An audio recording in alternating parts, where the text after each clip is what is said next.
في لحظات الفشل بقى، لما كل حاجة بتتهد والمجهود بيضيع والسقف اللي احنا كنا بانيينه يقع في دماغنا، بيظهر سؤال صعب جدا: هو انا لسه بحب اللي انا بعمله، ولا كنت بحبه بس عشان خاطر النجاح، عشان خاطر الناس، عشان خاطر كنت انا تحت الاضواء؟ انا شخصيا بدأت في مشاريع كتير ووقفت، كتبت وتعبت في افكار وما كملتش، ولما كنت بسأل نفسي طب انا بعمل ده ليه، كانت دايما الاجابة بكل هدوء: عشان انا بحب ده، انا بحب اتعلم، انا بحب اشارك، انا بحب اكون في جزء من حاجة اكبر مني.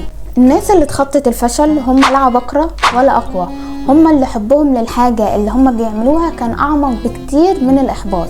هم اللي لما رجعوا عشان خاطر يكملوا الحاجة اللي بدأوها قالوا انا هرجع عشان خاطر انا بحب الحاجة دي، مش عشان خاطر الناس.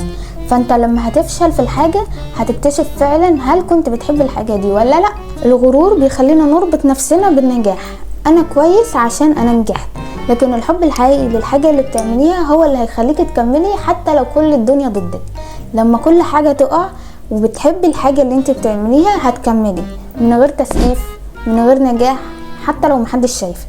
فلو انت حاسة نفسك انك وقعتي، اسألي نفسك هل انت بتحبي الحاجة دي ولا لا.